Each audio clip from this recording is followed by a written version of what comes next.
Okay, it's the start of day 4. That means we're going sugar-free today. So I've been meat-free and alcohol-free for the last 2 days, and I gotta tell you, had a couple struggles. We sat in the pool. Last year, sitting in the pool meant drinking like a fish. We went and played bingo last night. I just drank lemonade and water. So that was a little bit of a struggle, and I had to think about it. And you know, of course, somebody won the big bingo. Hey, Denise, you want a drink? I'm buying everybody a drink. Oh, geez, another temptation. So that was tough. So I don't want anybody to go thinking that, well, geez, she's a trainer and she's used to depriving and whatever. And it was easy for her to give up alcohol for 21 days or 28 days. Seems like every time you throw it out there, boom, I'm not drinking.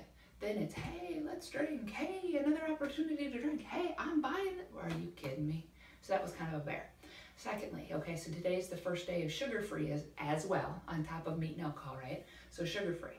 So the other thought process that I really struggled with the last couple days was sugar-free is not till Thursday. Sugar-free is not till Thursday. Or at the VFW last night, I had onion rings and waffle fries. I didn't have any meat though, and I didn't have any alcohol. So, on one hand, going, whoop, whoop, no meat, no alcohol. On the other hand, totally am dissing that rule that says shoot for 50 grams of carbs a day or less, right? Woke up with a heck of a bellyache, but so here I'm picking and choosing. So there's pros and cons to taking one thing out every 3 days, right? One, a pro is that, hey, it's just one thing. It's just meat and alcohol. It's just sugar. I'm only, now I'm kind of used to not meat, not alcohol. Now I can just add not sugar. That's kind of a big one, but I got 3 days to get used to it before the next one, right? But getting all those other rules in place. So it's a struggle. It's an adjustment. It's a leveling out, right? It's a up and down. So that was a big struggle I had. Now at the beginning, I also showed you that I filled out my health survey. It's a list of symptoms that you go into a detox feeling. And the reason to do it at the beginning instead of 3, 4, 5 days in is when everything's really acute.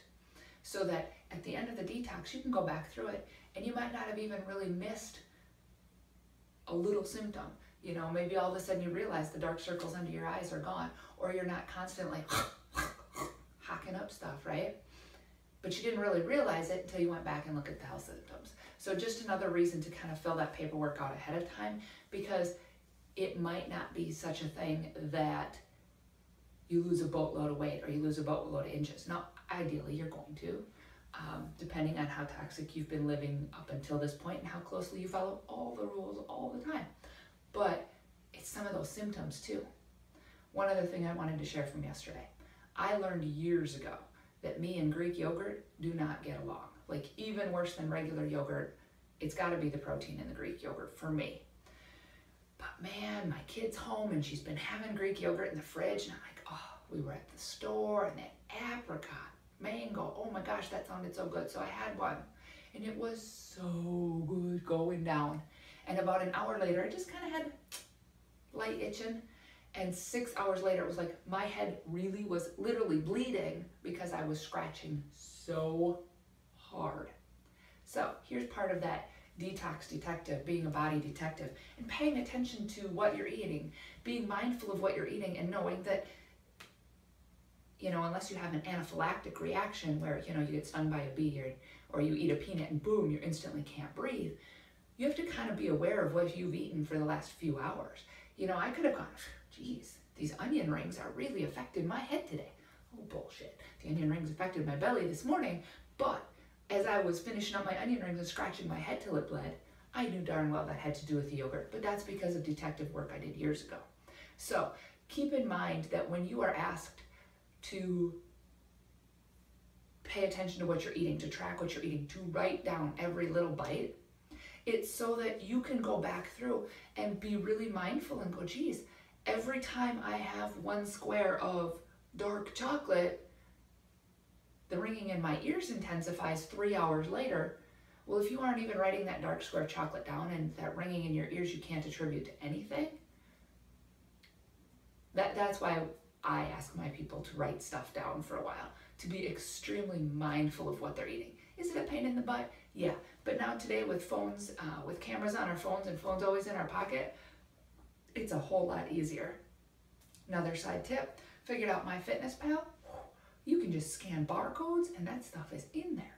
That makes that so much easier to use, so slick.